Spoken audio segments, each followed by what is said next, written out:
હરિપ્રબોધમ યુવા મહોત્સવને લઈ ભરૂચ આત્મીય સંસ્કારધામ ખાતે નિમંત્રણ સભા યોજાઈ। આગામી 5 જાન્યુઆરી 2025ના રોજ યોજાનાર હરિપ્રબોધમ યુવા મહોત્સવને હવે ગણતરીના દિવસો બાકી છે, ત્યારે હરિપ્રબોધમ પરિવાર દ્વારા ભરૂચની ધરતી પર નિમંત્રણ સભાનું આયોજન કરવામાં આવ્યું હતું।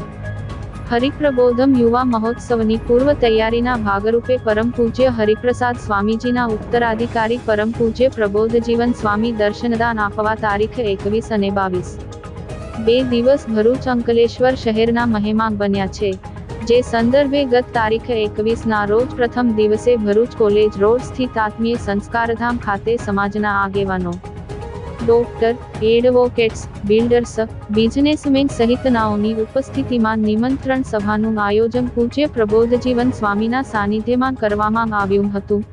સભામાં પૂજ્ય મૈત્રી સ્વામી, પૂજ્ય ગુરુપ્રસાદ સ્વામી, પૂજ્ય સંતોષ તથા પ્રાદેશિક પૂજ્ય હરિશરણ સ્વામી, હરિતનય સ્વામી સહિત તમામ સંતગણ, હરિપ્રબોધમ પરિવાર ભરૂચના પ્રમુખ મિલિંદભાઈ પટેલ હાજર રહ્યા હતા। યોજાયેલ સભામાં પરમ પૂજ્ય પ્રબોધજીવન સ્વામીએ યુવા મહોત્સવ ઉજવવા પાછળનું મહત્વ સમજાવતા કહ્યું કે રૂપિયા, ધન, દોલત એ સાચી મૂડી નથી, આપની સાચી મૂડી એ આપણા બાળકો છે। 2034માં સ્વામીજીને 100 વર્ષ પૂર્ણ થશે, એ દશકાનું આ પ્રથમ સોપાન છે।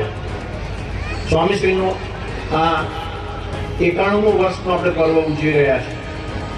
1971માં સ્વામીજીનું યુગ કાર્ય યુવા પ્રવૃત્તિની પ્રથમ શિબિર 80 યુવકોની શરૂઆત થયેલી, અને ત્યારે ગુરુહરિ પ્રબોધ સ્વામીજીની વંથલીથી નરોત્તમદાસ એમનું નામ હતું યુવકમાં, અને શુકલતીર્થની પ્રાસાદિક ધરતી ઉપર પ્રથમ વખત પધારેલા।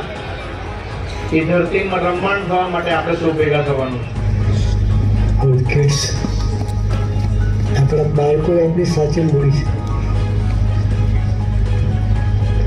એ સાચી મૂડીનું જો જતન કરીશું તો આપણી ભેગી કરેલી મૂડી સચવાશે।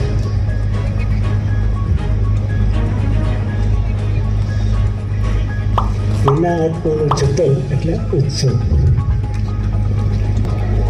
એના માટે ઉત્સવ કરીએ છીએ।